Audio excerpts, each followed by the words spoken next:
Bismillahirrahmanirrahim. Assalamualaikum warahmatullahi wabarakatuh. Waalaikumsalam warahmatullahi Wabarakatuh. Puji syukur kehadirat Allah Subhanahu wa taala atas segala limpahan rahmatnya sehingga alhamdulillah kita bisa mengikuti kegiatan webinar pada siang hari ini. Terima kasih kami ucapkan kepada para peserta webinar dan narasumber yaitu Pak Trio Mauludiono. Sebelum memulai webinar, mari kita baca basmalah bersama terlebih dahulu. Bismillahirrahmanirrahim. Terima kasih, semoga acara lancar tanpa kendala apapun. Selanjutnya, waktu kami persilahkan kepada narasumber hebat kita, Bapak Trio Mauludiono, untuk memaparkan modul 1.4 budaya positif. Waktu kami persilahkan.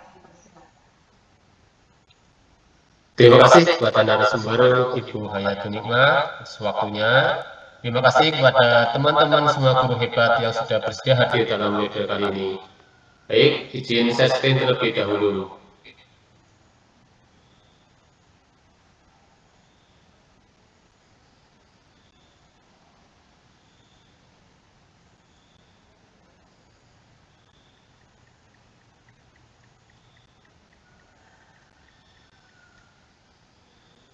Baik, Bapak Ibu guru hebat semua, pada kesempatan kali ini saya akan memaparkan tentang asli nyata modul 1.4 budaya positif, menyebarkan pemahaman dan pengalaman penerapan budaya positif.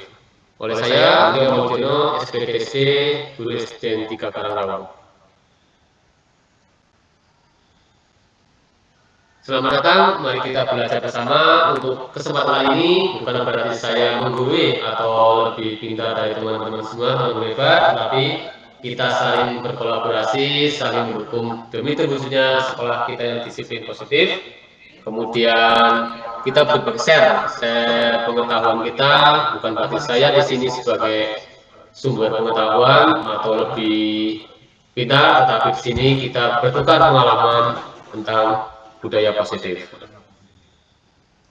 Untuk kita acara ini kita akan ada 7 yang saya bahas, yaitu tentang perubahan paradigma belajar, yang kedua disiplin positif, yang ketiga kebutuhan dasar manusia, yang keempat motivasi perilaku manusia, yang kelima posisi kontrol restitusi, dan enam keyakinan kelas, dan yang ketujuh segitiga restitusi.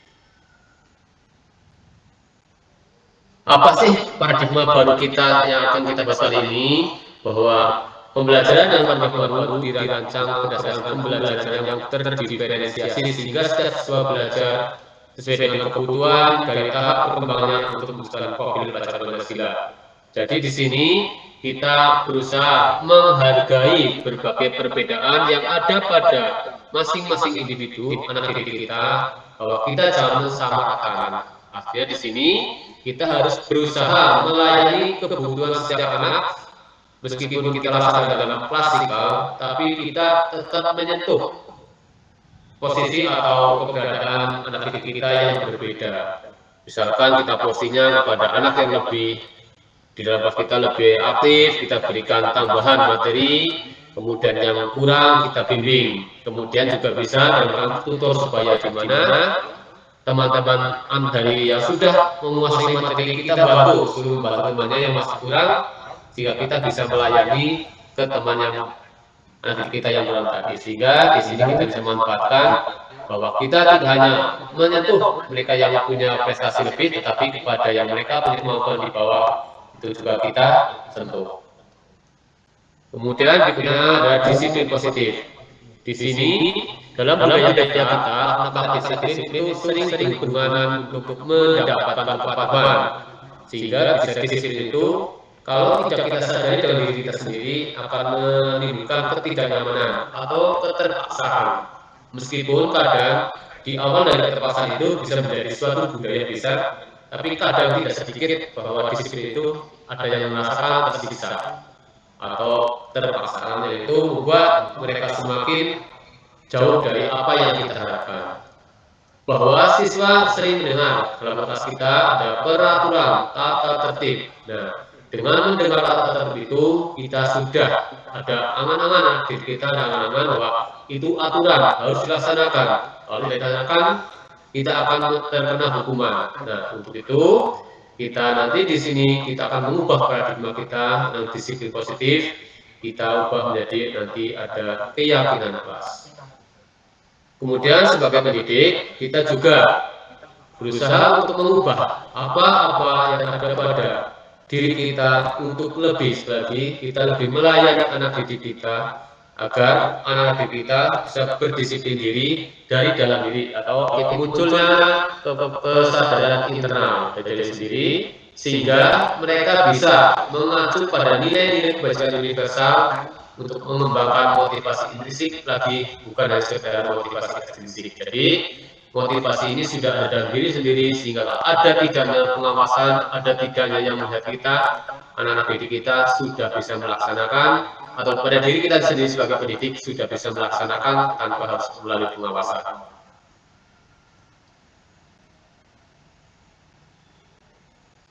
Disiplin positif merupakan salah satu cara untuk menumbuhkan kesadaran serta memberdayakan anak untuk melakukan sesuatu tanpa sebutan, ancaman maupun hukuman. Ya, di sini sering kita melakukan tanpa kita sadari, kadang kita, ayo anak-anak, siapa yang bisa mengerjakan soal ini akan ibu atau bapak ibu beri hadiah. Atau siapa yang awas, kalau kamu tidak bisa mengerjakan ini, nilai kamu akan saya kurangi. Misalnya ada anak kelas kita, anak-anak sedang bermain sendiri. Hai, si A, kamu main sendiri. Kalau tidak memperhatikan, nilai kamu saya kurangi. Nah, untuk kesempatan kita hari ini, murid kita hari ini, mari kita bersama-sama mendisiplinkan kita. Kita sudah berpikir positif bahwa tindakan-tindakan seperti itu harus kita hindari. Dengan apa kita melaksanakannya, kita akan membahas di materi selanjutnya.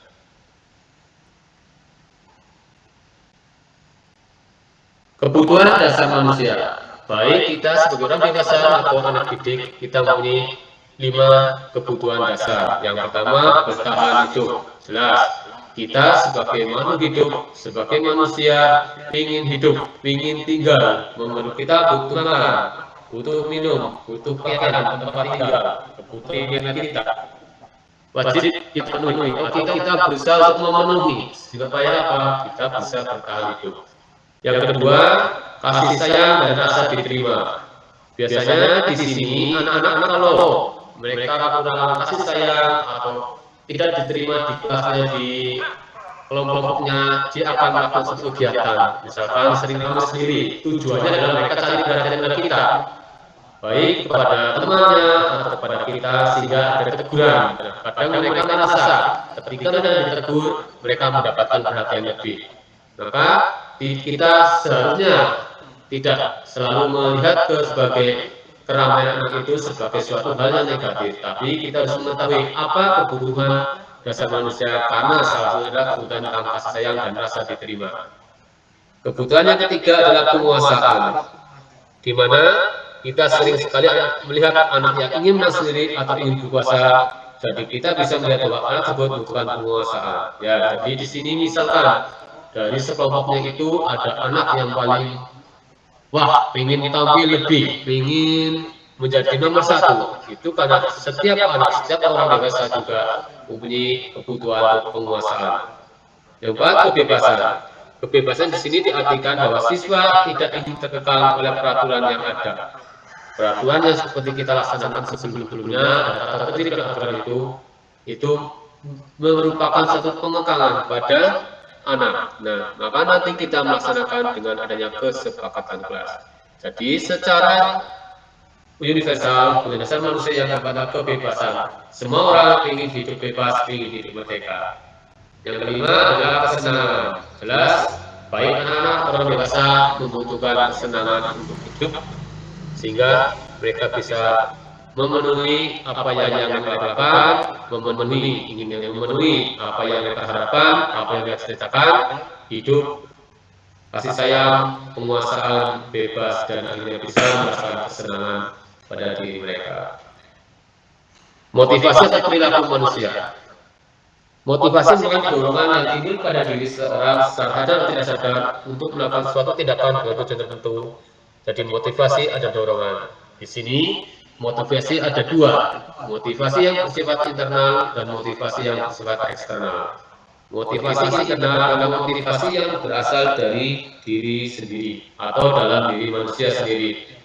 Boleh dikatakan bahwa motivasi tersebut dia sudah sadar dengan sendirinya. Sedangkan yang kedua, motivasi eksternal atau motivasi dari luar.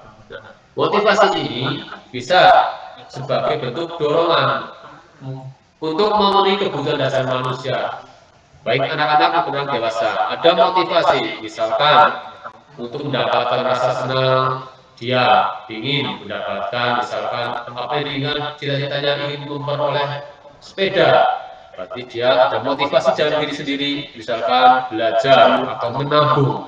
Juga motivasi dari orang lain, misalkan dari orang tuanya, dijanjikan, nah besok kalau kamu bisa lulus ini, kamu saya berikan sepeda. Nah itu motivasi dari luar. Tetapi motivasi yang terbaik adalah motivasi dalam diri sendiri, di mana dengan motivasi dari dalam diri sendiri, dia akan berusaha mewujudkan apa yang dia inginkan dengan dari dia sendiri, dengan tidak mudah menyerah, karena sudah sadar bahwa untuk menjadi tertentu tidaklah diperoleh dengan mudah. Motivasi perilaku manusia, satu, menghindari ketidaknyamanan dan hukuman. Jadi motivasi melakukan suatu kegiatan itu termotivasi supaya terhindar dari rasa tidak nyaman dan hukuman.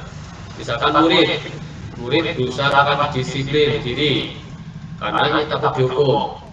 Nah, motivasi ini bersifat ekstrinsik atau eksternal, yaitu berupa dari luar. Contohnya anak-anak misalkan saat mengikuti senam, mereka berusaha memakai pakaian olahraga. Karena apa? Ada peraturan ketika senam menggunakan seragam olahraga. Nah, tetapi kadang mereka belum menyadari bahwa seharusnya memakai pakaian olahraga itu bukanlah karena hukuman, tetapi karena memang mereka sudah menjadi kebiasaan.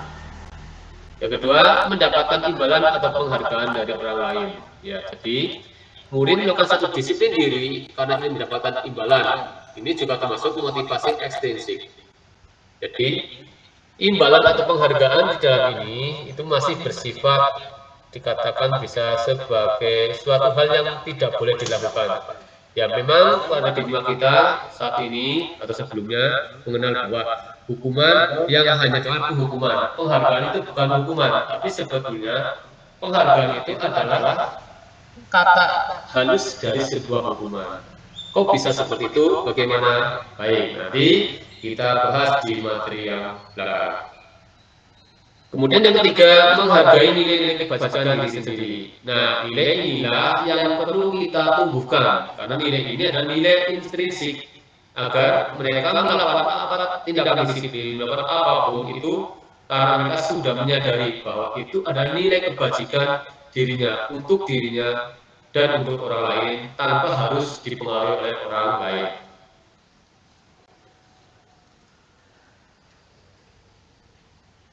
Proses disiplin dengan gagal ini tadi sudah saya sampaikan bahwa hukuman dan penghargaan itu sebetulnya adalah suatu hal yang sama.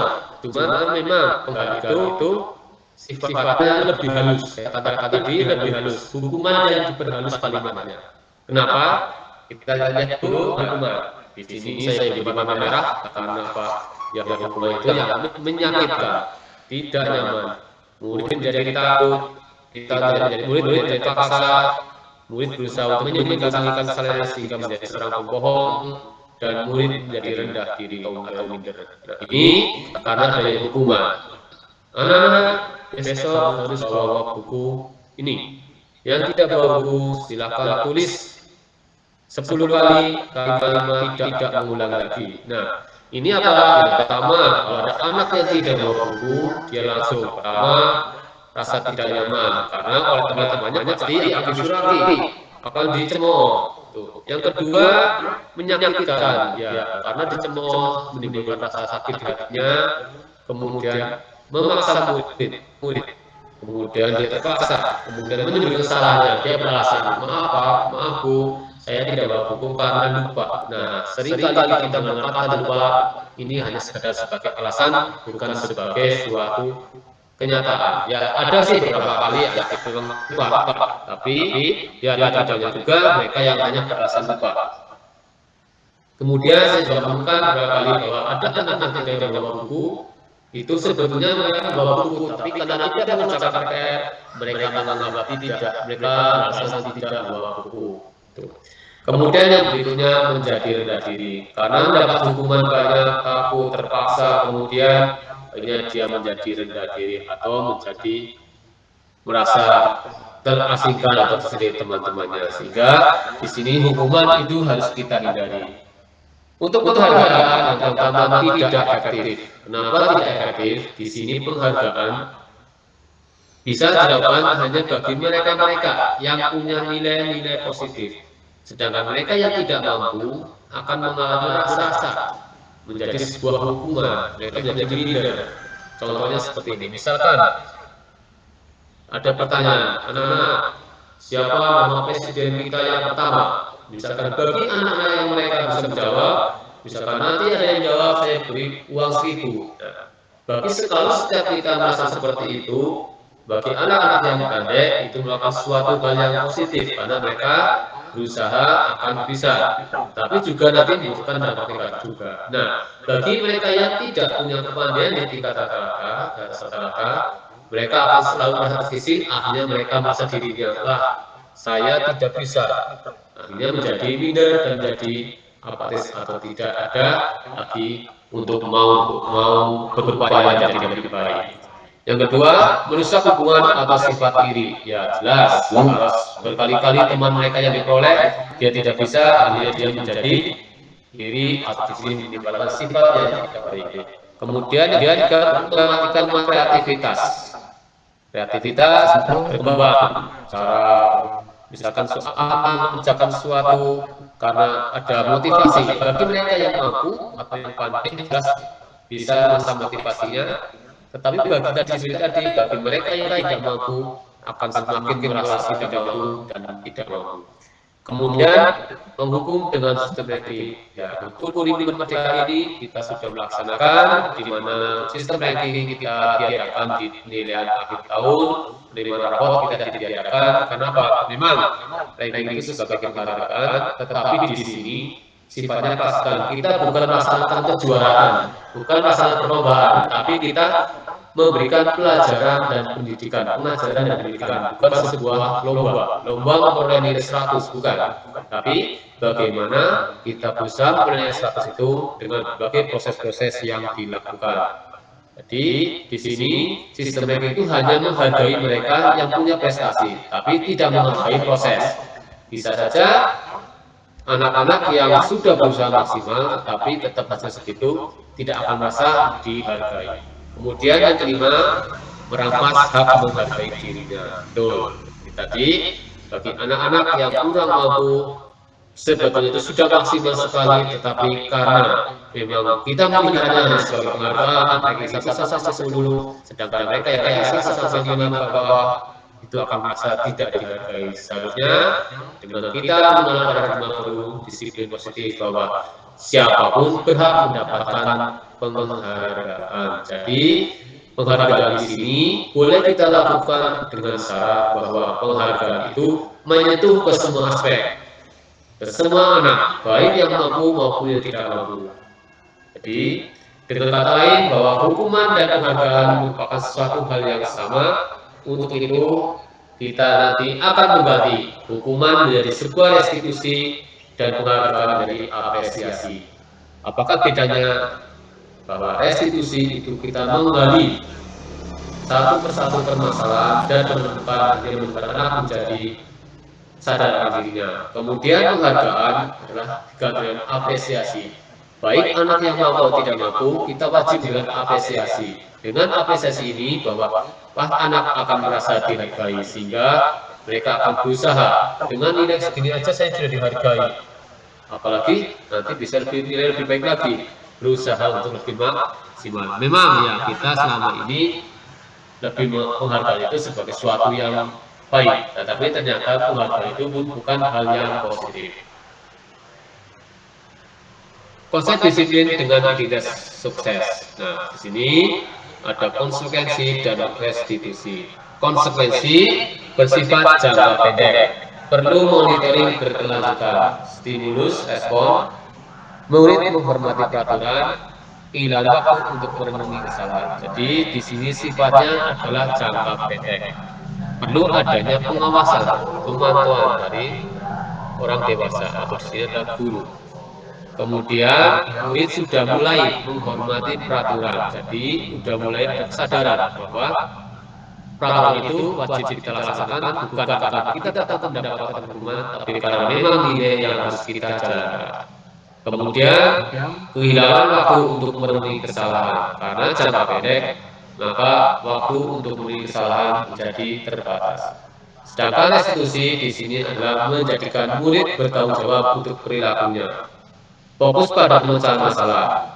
Murid menghormati dirinya dan menghormati orang lain. Yang keempat, teori kontrol, memegang kontrol diri sendiri.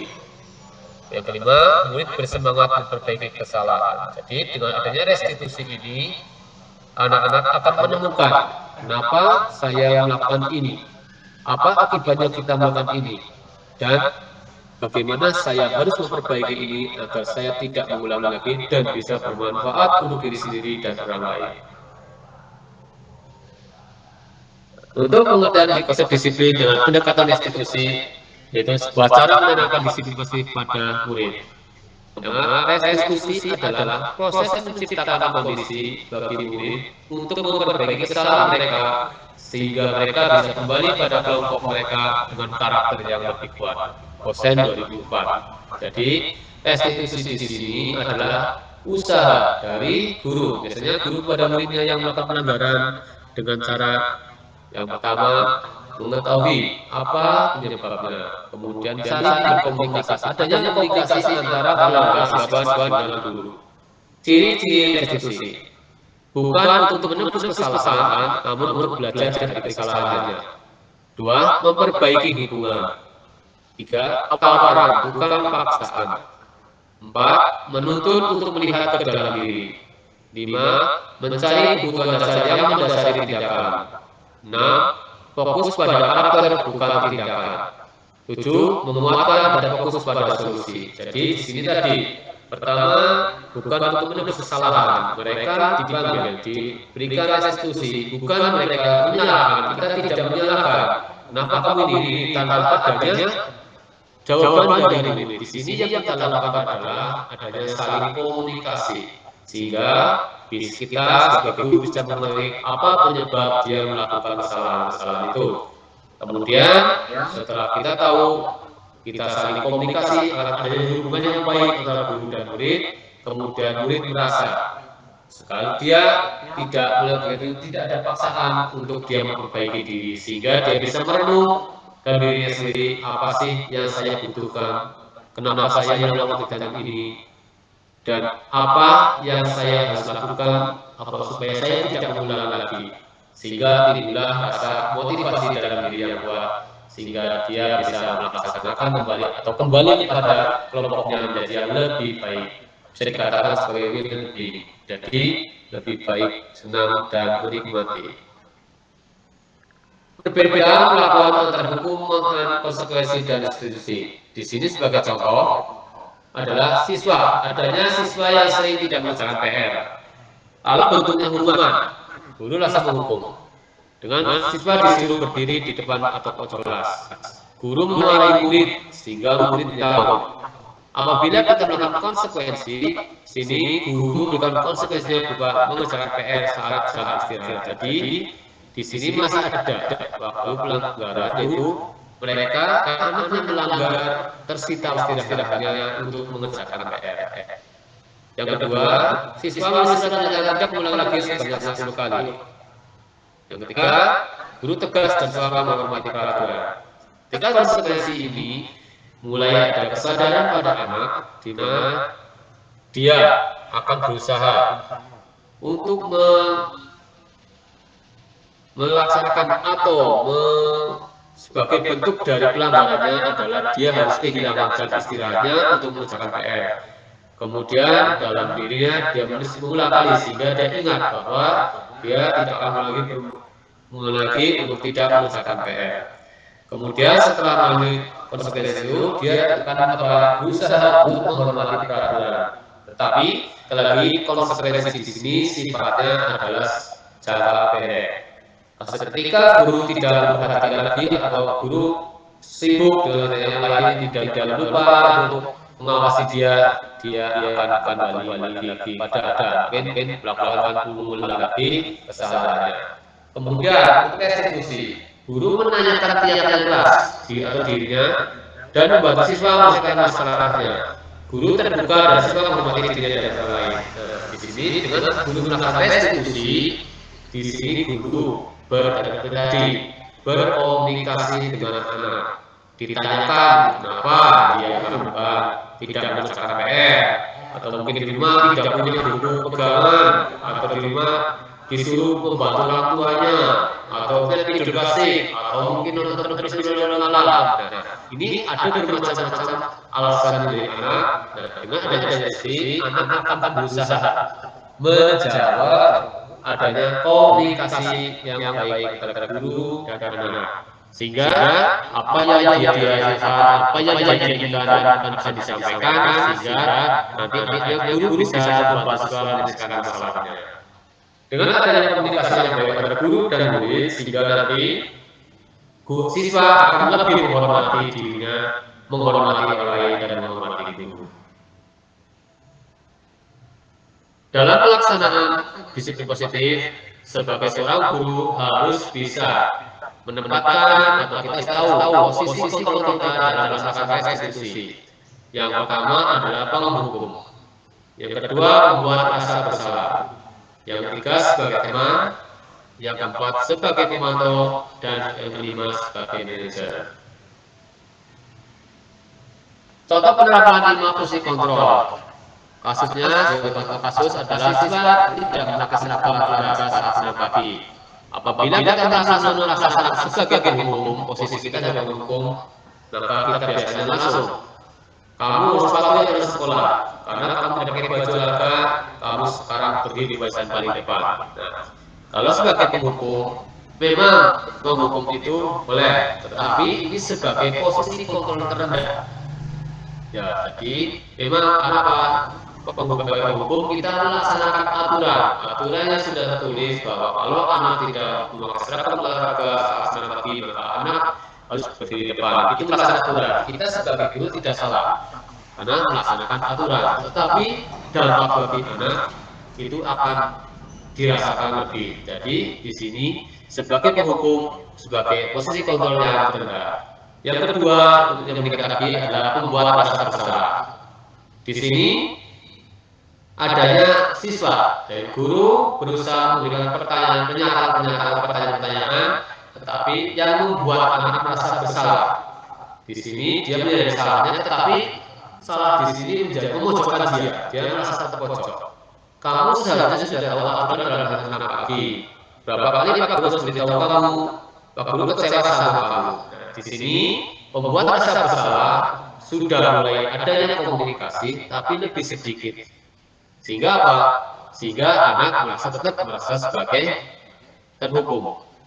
Nah, membuat rasa bersalah ini sebagai posisi kontrol terendah kedua atau di atas sebagai penghukum. Untuk posisi kontrol yang ketiga adalah sebagai teman. Nah, untuk sebagai teman di sini antara guru dan siswa terjadi komunikasi. Ya, contohnya, ayolah pakai baju olahraga saat senam, buat Pak Guru bangga. Masa hal tersebut itu tidak bisa kamu lakukan? Kali ini tidak apa-apa, kamu buat salah. Ya, dari sini guru memposisikan dirinya bahwa dia seperti temannya sedang memberitahu menasihati temannya. Nah, nanti di sini dengan sebagai teman, siswa akan merasa nyaman. Ada rasa nyaman, ya guru itu menganggap saya sebagai teman. Nah, posisi kontrol yang ketiga ini sudah termasuk posisi kontrol yang sudah bagus atau sebagai sisi yang positif, tetapi sebagai dasar atau paling tidak. Jadi tadi Yang pertama sebagai penghukum anak terendah, yang ke-24 asas-asasnya terendah, tapi itu harus kita hindari. Untuk poin 3, 4, dan 5 ini yang kita laksanakan. Yang pertama adalah teman sebagai posisi terendah. Yang kedua sebagai pemantau. Contoh kalimat yang kita sering lakukan sebagai pemantau adalah kamu sudah tahu peraturan dalam Islam pagi. Mengapa kamu masih melanggar? Nah, di sini sebagai pemantau sudah mengingatkan kembali tentang aturan, kemudian adanya diskusi, sehingga siswa bisa memberikan suatu alasan dan guru mengetahui. Tetapi ini sudah bagus karena pemantau ini akan menimbulkan siswa juga asa ya tidak perlu secara langsung mendikte. Kemudian yang ketiga adalah sebagai manajer. Untuk sebagai manajer, di sini ada kata-kata yang dilakukan adalah apa kamu sudah melakukan kesalahanmu, keyakinan apa yang telah kamu langkah apa yang kamu pilih untuk memperbaiki kesalahan ini. Jadi sebagai manajer lagi, posisi sebagai manajer di sini lebih banyak terjadinya komunikasi antara siswa atau pelanggar dengan guru. Nah, dari 1, 2, 3, 4, 5 ini kita harus melaksanakan posisi kita sebagai manajer atau yang paling rendah sebagai teman. Kemudian nikah sebagai pemantau dan sebagai manajer. Posisi yang terbaik yang harus kita kuasai adalah kita sebagai manajer. Nah, apakah dampak dari 5 persoalan tersebut? Tadi saya beritahukan bahwa sebagai penghukum dan sebagai pembuat rasa bersalah ini bisa menimbulkan kontrol dalam berupa kontrol dari luar, tetapi sebagai identitas gagal. Artinya apa? Di sini belum bisa memperbaiki siswa untuk lebih baik. Kita lihat satu persatu. Sebagai penghukum, 1, hasil. Karena dia masih terhukum, dia akan memberontak. Siswa akan berusaha memberontak, berusaha menyalahkan orang lain dan berbohong. Ya, untuk menutupi dirinya, kesalahan dirinya, dia akan berbohong. Alasannya dilakukan agar hukuman itu tidak diberikan kepadanya. Kemudian murid meletakkan atau memusnahkan guru di luar dunia berkualitas, tapi menganggap guru itu sebagai musuh atau sebagai musuh. Apa-apa dihukum. Ketemukan guru kalau nah di dunia berkualitas. Kualitas di sini menandakan bahwa adanya nilai kebersamaan antara guru dan murid untuk menciptakan suatu pendidikan. Yang ada hanya guru dianggap sebagai guru pemarah, guru galak. Ekspektasi murid atau murid bisa mengatakan biarkan saja, nanti juga marah lagi. Ya. Akibat sering sekali dihukum, dia sehingga menjadi apatis, jadi dia merasa biasa domai iki. Nah, sudah terbiasa saya dimarahi, nanti dimarahi lagi. Nah, dampaknya murid akan selalu mengulangi kesalahannya. Yang kedua, membuat rasa bersalah termasuk identitas gagal di sini. Juga termasuk kontrol dari luar. Hasilnya, siswa berusaha menyembunyikan, menyangkal dan berbohong. Nah, di sini sudah ada peningkatan dari siswanya, ditambahkannya sudah meningkat. Tidak hanya memberontak, siswa sudah mulai adanya kesadaran, tetapi dia masih bisa untuk menyangkal dan berbohong sehingga apa yang dia lakukan akan terhindari, tidak mendapatkan merasa bersalah atau dihukum. Murid meletakkan guru di dalam dunia berkualitas. Nah, di sini karena sudah adanya sedikit kerjasama, sedikit tanya jawab, informasi, sehingga tidak lagi guru sebagai guru pemarah atau guru galak, tapi sudah mulai itu guru baik, tapi di sini kesadaran anak masih belum maksimal. Nah, di sini kata-kata murid atau murid biasanya maafkan saya. Dia sudah mulai merasa bahwa dia sadar dia melanggar peraturan, tapi di sini anak masih berusaha untuk menyangkal atau berbohong, sehingga dampak pada murid akan merasa rendah diri.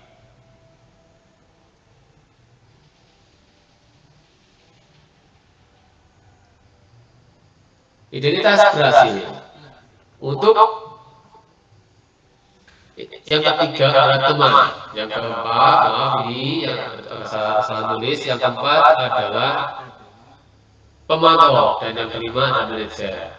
Untuk teman manajer, posisi ini adalah posisi identitas berhasil. Artinya di sini bisa menyadarkan anak atau siswa kita yang melanggar aturan untuk menyadari bahwa apa yang dia lakukan itu adalah salah dan harus diperbaiki. Akan tetapi untuk kontrol teman dan pemantau ini masih bersifat dari luar atau sebagai motivasi ekstrinsik. Hasil dari teman itu adalah murid cenderung mengalami ketergantungan. Ya, apa-apa kancane. Jadi kancane terpengaruh guru. Kalau gurunya tidak ada atau gurunya lalai dalam melaksanakannya atau mungkin ada kesibukan sehingga dia merasa tidak akan kembali akan menimbulkan hal-hal yang tidak baik pada dirinya, yaitu murid cenderung mengalami ketergantungan terhadap guru. Yang kedua, menurut murid meletakkan guru sebagai orang yang sangat penting di dunia berkualitas. Ya, tadi karena adanya merasa berteman, akrab sehingga merasa sebagai penting. Guru itu penting ada di saya sehingga tadi hasilnya menyebabkan ketergantungan. Ekspektasi murid di sini bahwa dia akan berusaha melaksanakan nilai-nilai positif itu ketika guru itu berada di dekatnya atau akrab. Tetapi ketika guru lalai, dia akan ada timbul perkataan, saya pikir bapak atau ibu teman saya, ternyata begitu. Misalkan seperti ini, anak melakukan suatu kesalahan, tetapi gurunya misalnya bantuan, tolong bu saya bantu. Kok kebetulan guru itu tidak mau membantu, timbullah ekspektasi seperti itu. Saya pikir pak ibu bisa bantu saya. Ternyata tidak. Meskipun kadang sebetulnya guru bisa membantu karena ada kesibukan atau ada yang lain sehingga dia tidak bisa memberikan pengarahnya atau memberikan apa dengan anak tersebut sehingga anak tersebut merasa guru itu yang akrab tadi temannya tadi sekarang menjadi apa menjadi melupakannya lalai terhadapnya sehingga di sini dampak muridnya adalah murid menjadi lemah, tidak mandiri dan tergantung. Kemudian yang posisi yang keempat adalah pemantau. Hasil dari ini adalah siswa menyesuaikan diri apabila diawasi. Ya, untuk pemantau siswa akan berusaha untuk melaksanakan nilai-nilai positif apabila sedang dipantau atau diawasi. Murid meletakkan guru sebagai peraturan dan hukum di dunia berkualitas. Ya, dan menganggap bahwa guru itu tidak lagi seorang yang galak, guru itu adalah seorang guru yang baik. Sekarang guru yang baik, guru yang menjadi teman, dan guru. Tetapi dia menganggap bahwa oh ada guru itu, saya harus seperti ini. Maka kalau ada guru yang lain, maka saya tidak akan melaksanakan yang positif. Di sini hanya ketika diawasi bahkan hanya oleh guru itu tersebut, bukan oleh guru yang lain, sehingga di sini belum maksimal kesadaran anak. Jadi hanya ada guru ketok. Misalkan ini, misalkan ada guru A, kenal dia sama ketika teman-teman dengan siswanya, mungkin juga dengan siswanya dia bisa humble, ramah. Nah, ketika dia diberitahu dinasnya guru tersebut, dia menurut, ya saya melaksanakan fasilitas. Tapi ketika guru itu sedang pergi atau tidak mengawasinya, dia akan misalkan gurunya pamit ada tugas dua.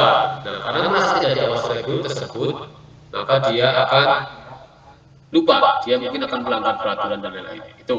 Kemudian ekspektasi murid, berapa bidang yang saya peroleh, berapa halaman yang saya tulis. Jadi di sini apa? Dia hanya akan berusaha baik maksimal apabila sedang diawasi. Dampaknya adalah menitik beratkan pada sanksi. Jadi dampak pada murid adanya menitik beratkan sanksi dan denda. Ya, jadi kalau saya menurut diawasi, saya pasti akan dapat hadiah. Saya pasti akan memperoleh penghargaan. Nah, kalau tidak itu, maka kalau tidak ada penghargaan, maka dia tidak akan mendapat nilai-nilai positif. Jadi di sini sudah bagus, tapi masih ada kesadaran yang belum maksimal. Untuk yang kelima di sini atau nilai manajer. Sebagai manajer di sini hasilnya adalah menguatkan pribadi murid. Murid sudah mulai menjadi sosok pribadi yang sadar. Kemudian meletakkan dirinya sebagai individu yang positif dalam dunia berkualitas. Tidak lagi terpengaruh atau tergantung oleh guru. Ada tidaknya guru anak tersebut sudah melaksanakan nilai kebajikan, nilai positif yang sudah ada. Kemudian ekspektasi murid atau yang dilakukan murid adalah bagaimana caranya saya bisa memperbaiki keadaan. Nah, apabila anak tersebut lalai atau lupa dan kemudian melanggar aturan, dia akan segera sadar apa tindakan tersebut sehingga dia bisa berusaha komunikasi. Bagaimana caranya saya bisa memperbaiki diri dan ini saya tidak melanggar. Dampaknya pada murid adalah anak-anak tersebut sudah bisa mengevaluasi diri. Apa saya lakukan? Kegiatan ini melanggar, kemudian bagaimana cara memperbaiki? Kalau saya melanggar seperti ini, apa yang saya harus lakukan? Bagaimana saya memperbaiki? Misalkan saya melanggar, tidak memakai baju, ya saya lakukan pertama, saya minta maaf kepada Bapak Ibu guru.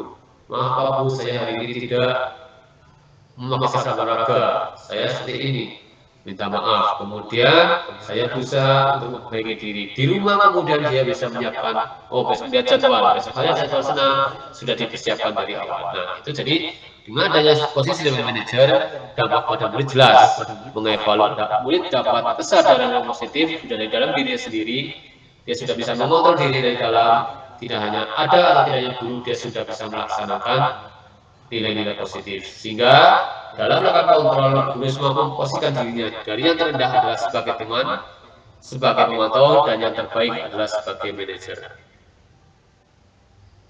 Keyakinan kelas. Ya, dulu kita tadi di awal sudah membahas tentang adanya tata tertib dan peraturan sekolah. Nah, untuk kita saat ini dengan menjadi nilai positif atau budaya positif, ada disiplin positif, kita berusaha untuk mengubah aturan itu dengan kata kesepakatan dan keyakinan kelas. Ya, guru bersama-sama membuat keyakinan kelas, membuat tata tertib. Bedanya apa keyakinan dengan tata tertib dengan keyakinan kelas? Tata tertib atau peraturan itu biasanya dibuat oleh pihak-pihak tertentu, misalkan oleh sekolah, oleh guru. Sedangkan keyakinan kelas adalah aturan atau tata tertib, tetapi pembuatannya itu dilakukan bersama-sama antara murid dan guru atau murid dengan pihak sekolah, sehingga di sini terjadinya diskusi atau kolaborasi tidak lagi sebagai suatu hal yang harus atau hal yang tanpa adanya kerja, kalau ada diskusi. Jadi kalau sudah dibuatkan, kita hanya menurut. Sedangkan kalau dalam keyakinan kelas ini, karena sama-sama membuat, maka dia secara sadar sudah dari awal mengetahui, oh saya harus seperti ini dalam kelas, saya harus seperti di sekolah. Sudah ada, dia tahu, dia membuat maka dia tahu. Dibandingkan dengan sudah ada, itu ada sebuah menghafal. Kalau menghafal, otomatis kadang lupa. Tapi kalau membuat sendiri, otomatis secara nilainya dia sudah sadar, oh ya saya membuat aturan sendiri seperti ini, maka saya berusaha untuk melakukan atau melaksanakan, tidak melanggar. Jadi apa bentuk yang dilakukan? Caranya adalah pertama adanya diskusi. Apa itu kesepakatan kelas? Pengertian. Sebenarnya tadi pengertian kesepakatan kelas itu hampir sama dengan peraturan dan tata tertib, tapi di sini kesepakatan adalah didiskusikan aturan atau tata tertib yang didiskusikan bersama-sama antara siswa dengan guru atau siswa dengan pihak sekolah, atau bahkan juga guru dengan pihak sekolah. Guru dan kepala sekolah membentuk aturan tentang guru, kemudian siswa dan guru membentuk aturan kelas, tata tertib kelas. Jadi di sini sebetulnya sama-sama aturan, sama-sama tata tertib, bedanya hanya pelaksanaannya. Kalau aturan dibuat oleh pihak-pihak tertentu, sedangkan kesepakatan keyakinan dibuat secara bersama-sama. Kemudian yang kedua adalah merumuskan apa-apa saja dari kelas anak-anak, misalkan, oh Pak Guru, oh Bu Guru, misalkan kita berangkat tepat waktu.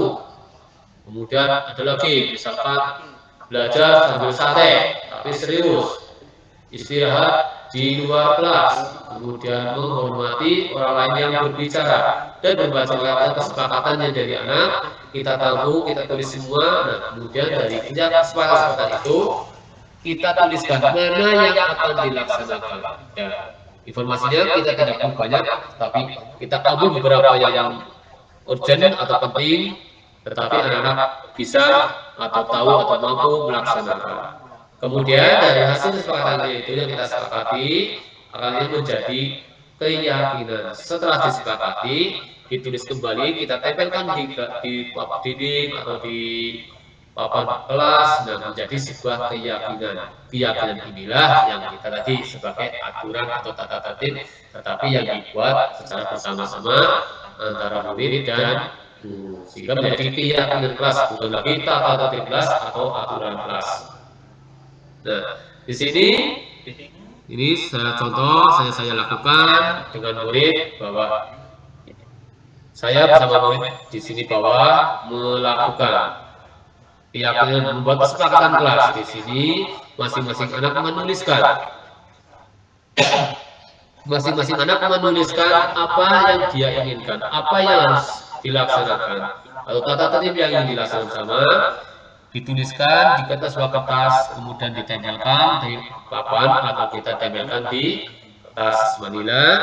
Dan kemudian di sebelah kanan ini kita tulis kembali, sehingga dari hasil mentah yang kita tuliskan di dalam present ini, kita rumuskan ditulis kembali, kita tampilkan menurut LCD. Nah, di sini kemudian kita bentuk apa saja dari, misalkan tulis saya 31.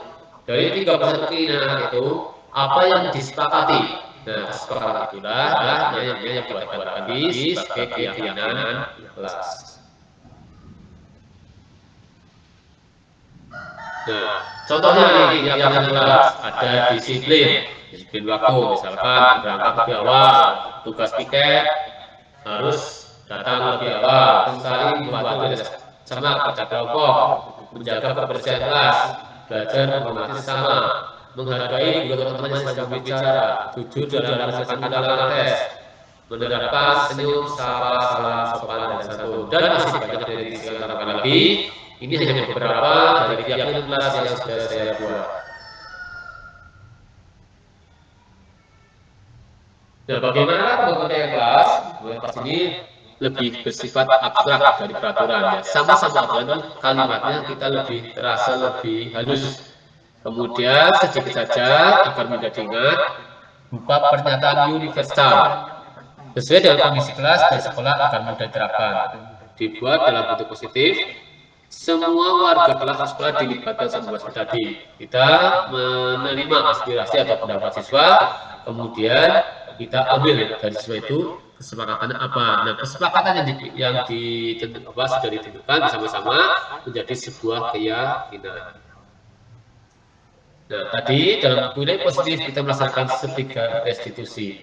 Apa saja restitusi inilah, yaitu tentang validasi tindakan yang salah, menanyakan keyakinan, stabilitas. Nah, restitusi, posisi kita sebagai manajer tadi, kita melaksanakan dengan pola segitiga restitusi. Jadi, apabila kita melaksanakan atau mengetahui ada anak kita yang melanggar peraturan, kita melakukan segitiga restitusi. Bukan lagi sebagai penghukum, kamu salah, kamu harus begini, bukan seperti itu. Tapi, kita melaksanakan segitiga restitusi. Dalam segitiga restitusi ini, ada 3 tindakan. Yang pertama, menstabilkan identitas. Yang pertama, tindakan yang salah, menstabilkan identitas, validasi tindakan salah, dan menanyakan keyakinan. Adakah cara efektif mendapatkan apa yang kamu butuhkan di dalam organisasi? Kamu punya alasan mengapa melakukan itu. Jadi, yang pertama adalah menstabilkan identitas di sini. Menstabilkan identitas di sini artinya nanti kita anak suruh tenang dulu. Misalkan dia marah-marah, kita tunggu waktunya sampai anak itu marahnya reda atau nangis. Ketika masih anak menangis, kita jangan tanyakan kenapa ini. Kita tunggu dulu sampai reda atau kita beritahu dulu. Silakan nangisnya kamu teruskan dulu. Ketika sudah cukup, kita akan berdiskusi. Seperti itu. Ada yang marah-marah. Kamu boleh meminta tolong, jangan membawa kerusakan di sini saja. Di ruangan ini, kamu bisa membawakan barang-barangmu. Seterusnya, kemudian kita validasi apa tujuan dan lain, mengapa membuat seperti itu, sehingga kita menjaga menyampaikan ketika sudah stabil, bicara sudah ini apa penyebabnya, kita mengingatkan kembali apa yang sudah dibuat, apa yang sudah dilakukan, apa yang sudah dilakukan, bagaimana dapat mengurangi lagi ke kelasnya itu dengan suatu nilai yang lebih, atau dia sudah bisa memperbaiki diri sendiri. Yang pertama menstabilkan identitas. Ini ada macam kata yang bisa diucapkan oleh guru, misalkan berbuat salah itu tidak apa, tidak ada manusia yang sempurna. Saya juga pernah kesalahan seperti itu. Kita bisa selesaikan ini. Nah, tahap ini bertujuan murid yang merasa gagal atau melanggar itu menjadi dirinya mulai tenang, menjadi positif, sudah tidak berpikiran banyak lagi. Intinya dia sudah bisa mengendalikan dirinya. Untuk yang kedua adalah validasi tindakan yang salah. Setelah anak sudah tenang, stabil, positif, kita bertanya lebih lanjut. Padahal kamu bisa melakukan hal yang lebih baik buruk dari ini, ya. Kenapa kamu tidak melakukan yang tadi marah-marah? Marah-marah hanya menangis saja. Saking marahnya menangis. Bisa dipancing. Kalau ketika kamu marah, kamu bisa menghancurkan kaca, bisa melempar anak itu dengan abu dan lain, bisa mencegah kamu menjambak anak itu. Nah, kenapa kamu tidak melakukan? Nah, di sini berarti apa? Ada sedikit rasa pengakuan. Oh iya, kenapa saya tidak melakukan itu ya? Saya hanya menangis saja ya. Nah, nanti anak mulai merasakan kenapa saya hanya bisa seperti ini. Ini dalam artinya, oh saya hanya menangis, saya marah saja. Saya tidak melakukan pemukulan. Kenapa? Nanti kalau saya mukul, saya akan dimarahi oleh orang tuanya, bisa sampai ke tingkat polisi. Nah, dari sini, jadi bisa anak itu apa? Oh iya, bisa ada rasa menjaga diri. Oh, saya bisa menilai sendiri. Kalau saya hanya lebih dari ini, akan mendapatkan dampak yang lebih buruk. Kemudian yang kedua, kamu pasti punya alasan mengapa melakukan hal itu. Kamu patut bangga pada dirimu sendiri karena kamu telah melindungi sesuatu yang penting buatmu. Seperti tadi, seharusnya dia bisa ngamuk, bisa mencelakai temannya, tapi dia tidak melakukan. Nah, itu diberi apa? Oh, kamu saya, oh ya saya tidak melakukan itu. Berarti saya sudah melakukan hal baik, tapi saya masih marah. Nah, di sini. Kemudian kamu boleh mempertahankan sikap ini, tapi kamu harus menambahkan sikap yang baru. Tadi, sikap kamu bagus, kamu tidak berbuat anarkis, bagus. Tapi lebih bagus lagi, kamu harus bisa mengendalikan diri, tidak marah-marah, sabar dan seterusnya. Itu bisa sikap-sikap yang baru. Tujuannya adalah di sini dengan kita memberikan validasi tidak salah anak tersebut. Alasan kenapa dia melakukan itu, sehingga apa sih yang dia lakukan sehingga dia seperti itu. Jadi selagi di sini validasi tidak ada salah untuk mengetahui kenapa anak tersebut melakukan tidak kesalahan. Tujuannya apa sih melakukan tindakan itu. Untuk selanjutnya, tahapan yang berikutnya adalah menanyakan keyakinan. Nah, setelah dia terbuka, setelah dia bisa merasakan, bisa terjadi komunikasi, dan sekarang diingatkan kembali apa yang kita percaya sebagai atau keluarga, apa nilai-nilai umum yang telah kita sepakati, apa bayangan kita tentang kelas yang ideal, kamu menjadi orang seperti apa. Nah, di sini diajak komunikasi. Anak yang melanggar, kamu tadi sudah ini, kira-kira kamu sudah melanggar kesepakatan apa ya dengan kelas kamu?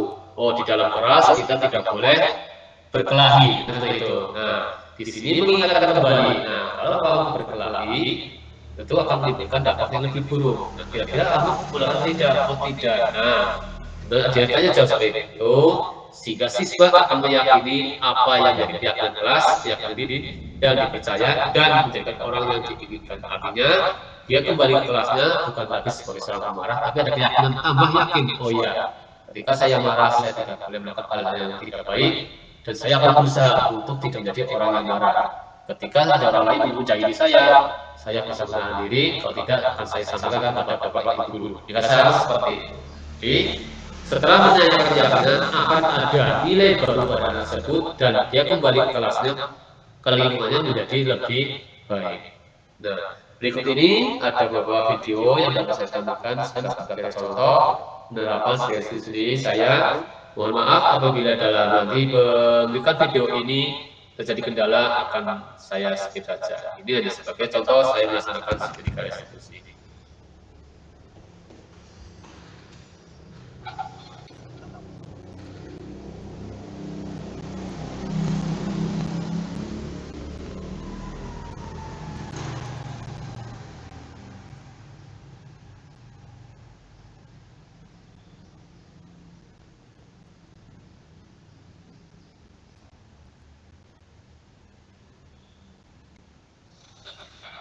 Ya, mohon maaf apabila mungkin ini tidak bisa terdengar. Mohon maaf lagi, ini di sini sinyalnya memang tidak mendukung karena gangguan cuaca.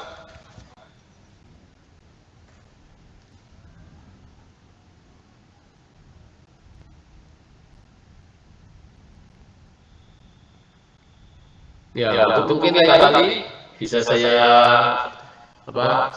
tampilkan untuk video tentang contoh penerapan segitiga restitusi saya terhadap saya, di mana saya waktu itu ada anak yang bohong, berapa ya, tidak mencapai. Jadi anak tersebut saya berikan tugas PR, terima, dan tersebut pagi harinya saya cocokkan, tapi anak itu berkata, maaf Pak Guru, buku saya itu Pak tidak bawa buku. Tapi tadi paginya temannya tahu bahwa sebetulnya dia itu bawa buku tapi belum mengerjakan. Nah, jadi dia takut, dia selama ini kan kita sering mengenalkan bahwa kita sebagai sosok yang pemarah dan lain-lain. Nah, dengan ini karena saya bisa melaksanakan segitiga restitusi itu, nah anak tersebut yang pertama saya ketika dana itu saya nasihat, jadi tidak apa, jadi lain-lain kamu tidak boleh melakukan seperti ini. Nanti waktu jam-jam saya ingin bertemu dengan kamu ya, seperti itu. Jadi itu untuk pelaksanaan segitiga restitusi ini diusahakan jangan sampai melewati hari ini, dilaksanakan pada hari itu juga. Tapi tidak boleh dilaksanakan kelas. Artinya apa? Ketika kita melakukan restitusi itu jangan belajar pelajaran. Karena itu akan melanggar atau mengurangi lain-lainnya temannya yang tidak berkelompok apa jadi ikut-ikutan jangan pada itu kita satu baca malah mengapa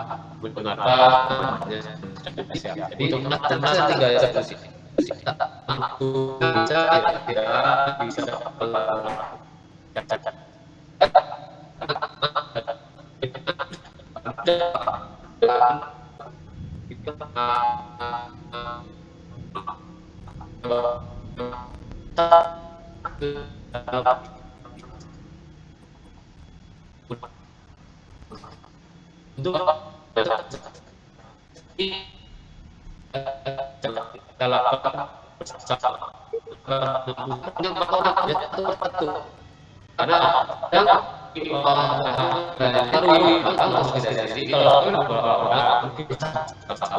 karena kita tanyakan.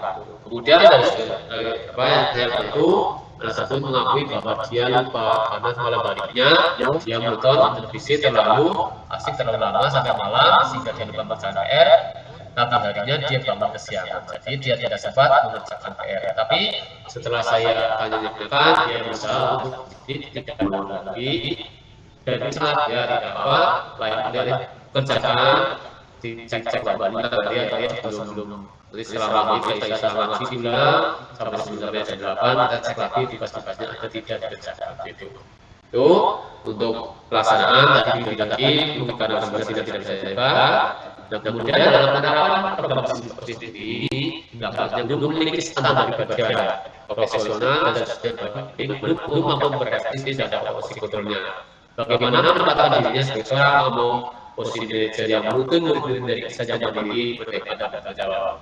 Semoga sesi kita kali ini tukar acara pendapat ini bisa memberikan manfaat kepada semua kita semua ubah paradigma kita bahwa kita tidak bisa secara hukum, tapi kita bisa menempatkan diri kita sebagai manajer dan melaksanakan segitiga restitusi untuk atau kata-kata atas punya tidak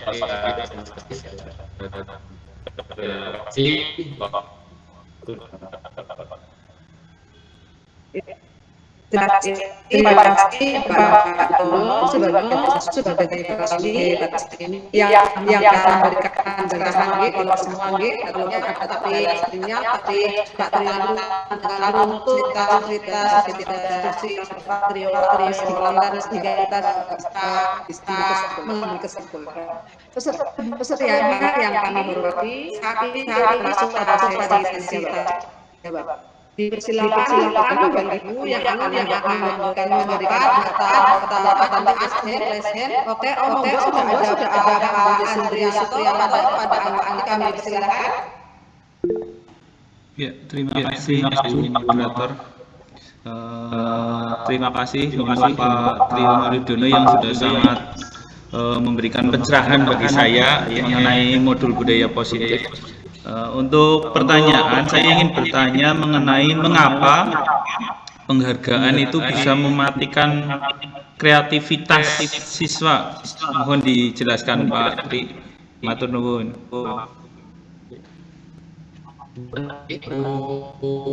Ya, Bisa dijawab ya Pak? ya, saya baik. Pak Andri kepada bagus. Mengapa mengadakan visi kreativitas? Baik. Ini tadi bahwa hukuman dan penghargaan itu adalah sebagai bentuk kata harus dari umat. Ya, jadi penghargaan ini bentuk kata harus dari umat. Sebenarnya sama umat, tapi dengan sifat dan kata yang ditulis.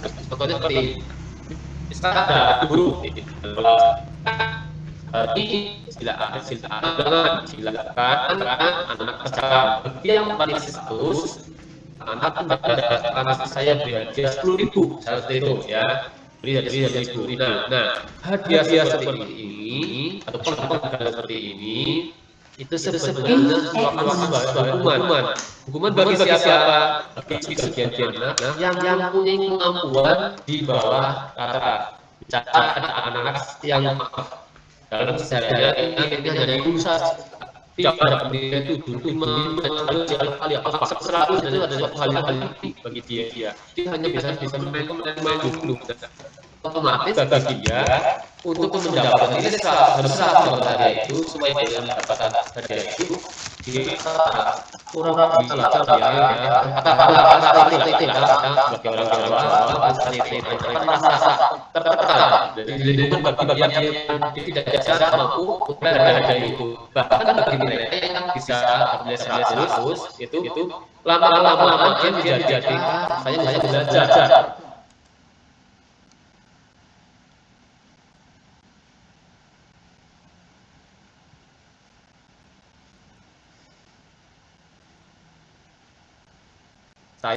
Mungkin saya dapat di satu kesempatan berikutnya karena dia belajar karena satu sudah di atas teman-temannya, maka dia akan menjadi tidak konsisten lagi dalam belajar. Ini dan cara dalam belajar dalam kreativitas sama. Jadi misalkan silakan anak-anak membuat apalah yang terbagus mendapat nilai, mendapat hadiah. Dan bagi anak-anak yang memang punya kekurangan atau tidak itu tetap menjadi sebuah hukuman bagi penghargaan, dan bagi mereka yang sudah terbiasa dengan nilai baik itu juga tadi menjadikan mereka menjadi lalai atau menjadi kurang waspada, biasanya seperti itu. Itu Pak Andri jawaban dari saya. Mungkin dari teman-teman yang lain yang sudah lebih memahami bisa menambahkan. Terima kasih Pak Andri. Terima kasih Pak Andri. Oke, sudah cukup puas ya Pak Andri ya dengan jawaban dari Pak Rio. Puas sekali. Oke, selanjutnya monggo masih kami buka untuk rekan-rekan. Oke, Ibu Rufi, monggo dipersilakan.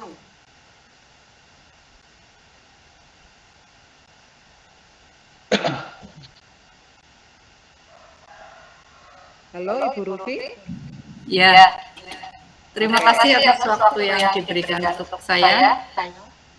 Saya akan bertanya mengenai bagaimana mengubah paradigma yang telah melekat sejak lama, yang menunjukkan bahwa posisi kontrol hukuman dan membuat merasa bersalah adalah yang terbaik.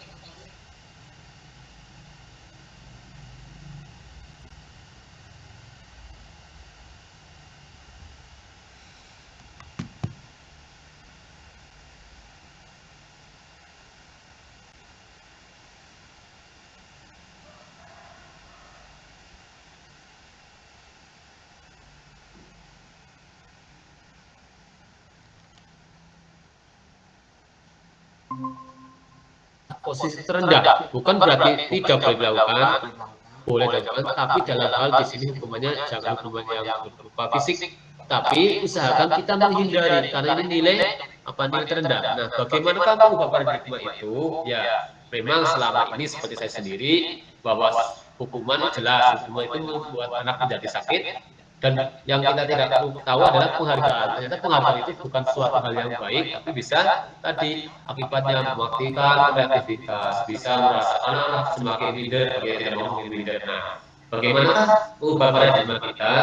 Ya kita jelas berusaha yang pertama kita masing-masing sebagai pendidik berusaha untuk mau menerima perubahan misalkan ini perubahan wawasan dan pengetahuan kita. Yang pertama kita sadar dulu, kita mau menerima perubahan. Kemudian yang kedua, setelah kita sadar perubahan, kita mau belajar bersama teman-teman, siapa mengetahui supaya dengan para ahlinya. Kita mau misalnya kita browsing melihat mencari tahu tentang posisi kontrol, mencari tahu tentang segitiga institusi. Kita mulai belajar bersama teman atau bersama dengan ahlinya. Kemudian yang berikutnya adalah kita setelah kita sadar kita bisa satu lagi ikuti CGP dong. CGP bagus. Iya kan? Nah, kita banyak juga di sini ini seperti saya menjadi wawasan saya itu karena kita mengikuti guru penggerak calon penggerak di dalam calon belajar materi guru penggerak ini kita diberitahu adanya perubahan paradigma ini. Nah, maka dari itu mari teman-teman kita semua yang belum ikut CGP, kita akan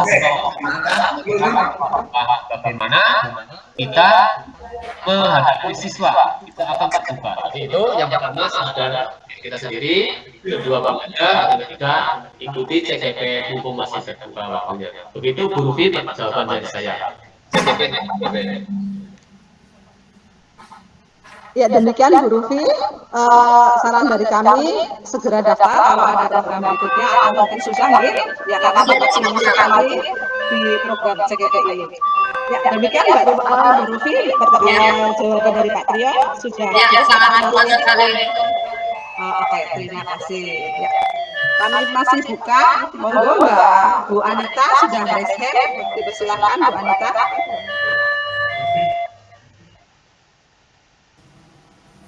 Terima kasih atas waktu yang diberikan kepada saya. Pak Trio, saya ingin bertanya ya.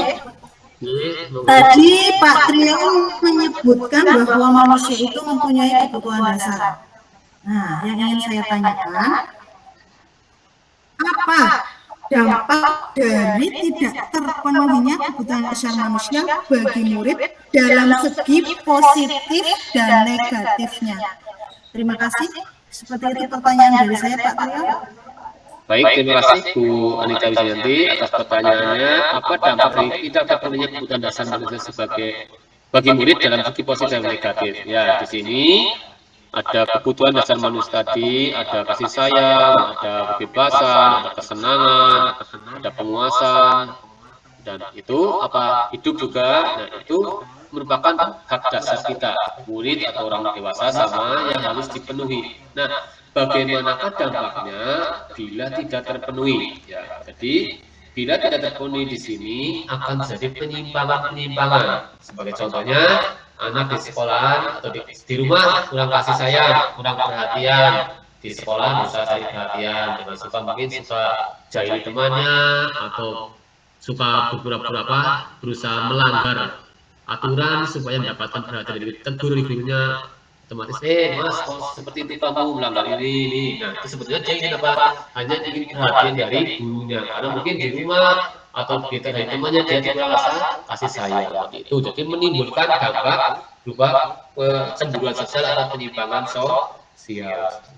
Untuk apa? Sebagai wujud aku ingin seperti ini kok tidak dilaksanakan, maka saya melanggar aturan biar mendapatkan perhatian yang lebih. Jadi sebagai perwujudan aktualisasi dirinya untuk pemenuhan kebutuhan dasar itu, dia melakukan penyimpangan itu. Segitu. Jadi jawabannya seperti itu yang dapat saya berikan. Mungkin nanti bisa teman-teman yang lain menambahkan. Ya, bagaimana Bu Anita dengan jawaban yang diberikan Pak Trio? Baiklah, Pak Trio, terima kasih atas jawabannya. Cukup jelas. Terima kasih sama-sama. Ya. Mungkin ada rekan-rekan yang lain lagi yang akan bertanya atau memberikan tanggapan. Oke, Bu Nurdia Sampurni, kami berikan pada kesempatan yang terakhir ini kepada Bu Nurdia. Monggo kami persilahkan. Terima kasih Bu Hayatu. Tadi saya menyimak bahwa yang disampaikan Pak Trio itu ada segitiga restitusi ya. Nah, yang menjadi pertanyaan saya, apa kelebihan ketika kita menerapkan segitiga restitusi tersebut? Terima kasih. Baik, terima kasih Bu Nurja Sampurni atas pertanyaan juga. Tadi dalam PPT halaman 17 ini sudah saya paparkan tentang penerapan segitiga restitusi. Apa kelebihannya? Nah, dalam segitiga restitusi itu kita melaksanakan 3 tahapan. Yang pertama, menstabilkan identitas. Yang kedua, membuat diri dari data. Yang ketiga adalah keyakinan kelas atau keyakinan. Nah, yang pertama, menstabilkan identitas. Di sini kita berusaha menenangkan dulu anak-anak didik kita supaya dia jangan sampai melakukan tindakan yang lebih dari itu. Dia harus tenang dulu, tenang, kemudian dia berusaha untuk menguasai dirinya. Kita mengajak dia merasa tenang sehingga dia bisa menguasai dirinya. Setelah dia bisa menguasai dirinya, kemudian kita melanjutkan yang kedua adalah tentang validasi data. Kita menanyakan apa yang dia lakukan sehingga dia melakukan pelanggaran, atau dia marah-marah, atau dia menjahili temannya, atau dia berbuat yang melanggar aturan. Kenapa kok dia bisa berbuat seperti itu? Nah, di sini saling tanya jawab. Jadi antara anak si pelanggar atau si pelanggar itu dengan guru ada tanya jawab. Nah, tanya jawab ini juga sebagai bentuk komunikasi bisa menjadi keakraban siswa. Siswa bisa nyaman berbicara dengan gurunya, bisa mengutarakan apa yang dia rasakan, bisa mengutarakan perasaannya, dia ingin seperti apa, kenapa dia seperti. Nah, disinilah ketika validasi data ini berbagai macam alasan-alasan dan keinginan anak-anak yang akan dia harapkan. Sebenarnya aku seperti ini, pengen seperti ini. Nah, komunikasi yang baik terjadilah keakraban. Kemudian setelah kita mengerti alasan-alasannya, kemudian kita baru membimbing atau mengingatkan kembali bahwa dia telah apa sih, kenapa dia melakukan seperti itu, apa yang kamu lakukan itu ternyata kamu setelah melanggar keyakinan apa. Nah, jadi dia berpikir kembali, oh ternyata saya melakukan ini, saya melanggar apa yang sudah saya buat bersama-sama, keyakinan kelas bahwa saya misalkan menyontek, oh saya tidak jujur. Nah, setelah itu kemudian kita arahkan keyakinan itu kita tingkatkan, supaya anak menjadi jujur, memberikan motivasi sehingga nanti anak kembali kepada kelompoknya, kembali kepada kelasnya, menjadi orang yang segar, sumringah, tenang, dan menjadi ada ilmu baru, ada nilai baru, dia semakin jujur. Jadi di sini kelebihannya ketika kita melakukan diskusi adalah anak akan menjadi lebih baik, meningkat dari yang sudah tahu menjadi tambah yakin, dari yang sudah tahu kembali lebih tahu lagi, menjadi yakin lagi apa yang dia lakukan itu salah dan harus dia berusaha untuk memperbaiki diri. Jadi ketika dia melakukan sesuatu, dia akan tidak terbuka bicara dengan orang lain, dengan orang tua, dengan guru, sehingga dia bisa sesak diri. Jadi itu dalam kelebihannya dan diskusi anak akan menjadi lebih baik. Demikian jawaban dari saya. Bagaimana kemudian sudah cukup menemukan jawaban dari pertanyaan tadi? Ya, sudah. Terima kasih atas penjelasannya. Oke, ya. Untuk yang terakhir kepada Pak Trio untuk memberikan closing statement, silahkan Pak Trio.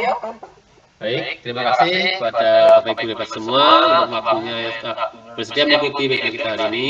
Sebagai penutup kita ini bahwa hukuman yang kita lakukan kita harus mengganti dengan kata restitusi.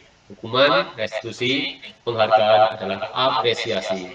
Janganlah berikan penghargaan, tapi berikan apresiasi kepada semua siswa kita, baik yang mampu maupun yang kurang mampu. Tapi hukuman diganti dengan restitusi, penghargaan dan apresiasi, dan tempatkan diri kita di segitiga restitusi di posisi ke manajer. Jangan lupa untuk meningkat kawasan, bergabunglah dengan kami dengan calon guru penggerak. Terima kasih. Oke, terima kasih Pak Trio, narasumber yang hebat pada siang hari ini. Mari kita berikan aplaus yang meriah untuk Pak Trio. Ya, semoga webinar kali ini dapat memberikan manfaat dan menginspirasi kita semua. Saya mohon maaf yang sebesar-besarnya apabila ada tutur kata yang kurang berkenan di hati Bapak Ibu semua. Mari kita tutup acara webinar siang ini dengan ucapan hamdalah bersama. Alhamdulillah. Sebelum saya undur diri, Terima kasih teman-teman. ya, oke. Foto. Oke. Mari kita tutup acara webinar siang ini dengan hamdalah bersama dan alhamdulillahirabbil alamin. Wassalamualaikum warahmatullahi wabarakatuh. Waalaikumsalam warahmatullahi wabarakatuh. Terima kasih teman-teman yang mau lihat tindakan kembali. Terima kasih Pak Andri semuanya. Alhamdulillah sinyal lancar.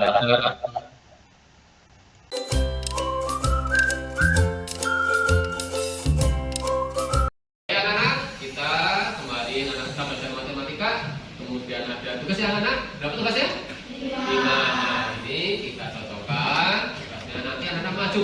Kalau guru tidak akan tunjuk siapa yang maju, silakan. Nanti anak siap maju ke depan, kita cocokkan. Nah, untuk itu sekarang silakan digunakan buku PR-nya. Ya, dapat Sofi? Kenapa nggak buku? Lupa ya, lupa nanti. Makanya biar tidak lupa, kalau malam hari setelah belajar, bukunya dirapikan, ditaruh di atas tas. Nanti besok pagi mau berangkat gimana? Jangan apa-apa, nanti lain besok Pak Guru temukan sama besok. Ya, yang lain silakan dikeluarkan bukunya. Ya, siapa Mas? Ram?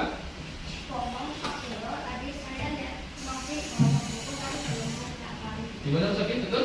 Buku? Enggak, buku sama ya.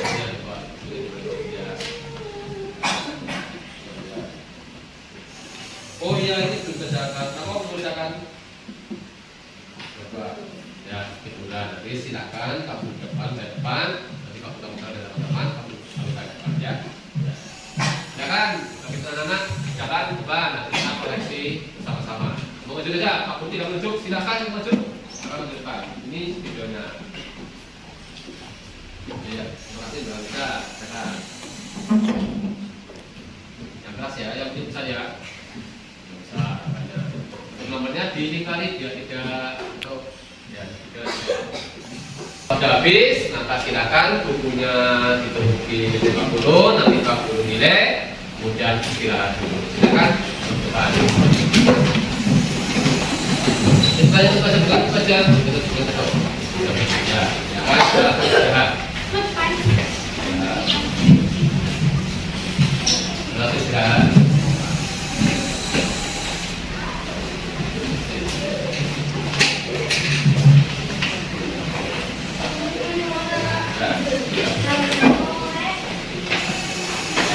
Sudah selesai. Sudah silakan dulu. Nanti setelah selesai, mungkin ketemu dengan Mas Wahid di kantor. Saya silakan. Ini Mas Novi, waktu pelajaran matematika kan Mas Novi tidak mengerjakan tugas ya PR ya. Tadi aku tanya apa, tapi Mas Ilham pasti mengatakan, oh Pak, tapi bawa buku tapi tidak dikerjakan. Nah, kenapa Pak? Kenapa? Oh, Pak Guru marah ya. Pak Guru itu nggak marah. Kalau Mas Novi ada salah, Pak Guru itu menegur, menasihati supaya Mas Novi lebih baik. Ketika Mas Novi ada masalah, aku Pak Guru, Mas Novi bisa pada judul saja, bisa nggak? Jadi judul saja Pak Guru, Mas Novi tidak mengerjakan, itu nggak apa-apa. Jadi Mas Novi lebih kenapa Mas Novi tidak mengerjakan? Kan waktunya kan kemarin sudah lama, terus kemarin kan ada waktu belajar, tapi saya belajar. Nggak bisa mengerjakan. Lupa, mengajarnya apa? Tidur. Tapi apa waktunya tidak membangunkan Mas Novi, dibangunkan terus akhirnya mengerjakan. Gimana mengerjakannya? Mengerjakan itu orang tidak mengerjakan di kamar tidur lagi. Akhirnya belajarnya tidak belajar, bangun tapi nggak biasanya bangun tapi nggak mengerjakan. Ngapain? Foto film, oh berarti Mas Novi dibangunkan tidak mau bangun tapi pura-pura mengerjakan, malah di kamar tidur lagi. Terus pagi harinya biasanya belajar, tadi malah apa nonton TV gitu ya. Oh iya, jadi Mas Novi begini ya. Jadi Mas Novi kalau seperti itu kira-kira Mas Novi sudah benar apa enggak? Maksudnya Mas Novi melakukan hal yang benar atau tidak? Kenapa tidak benar? Apa yang Mas Novi salahnya di mana? Jadi menghubungi orang, Mas Novi tidak ada jujur orang tua dibangunkan iya tapi tidak mengerjakan, pagi harinya ada kesempatan tidak mengerjakan. Jadi Mas Novi ini ya nggak apa-apa, tapi untuk lain kali Mas Novi tapi orang tua itu apa, orang tua ini menyukai senang dalam Mas Novi, Mas Novi senang tua senang, apalagi jujur ya kan, jujur anak lebih jujur orang tambah senang, suruh mengerjakan. Nanti Pak Guru terima kasih Mas Novi ada Pak Guru, Mas Novi mau jujur ya, walaupun kemarin sama orang tua belum jujur, Pak jujur aku senang sekali, semoga kejujuran Mas Novi pada hari ini bisa dijaga terus. Kalau kamu jujur sama orang tua, jujur nanti Mas Novi ketika ada tugas-tugas bisa lebih maksimal mengerjakan, kira-kira bisa lebih dari.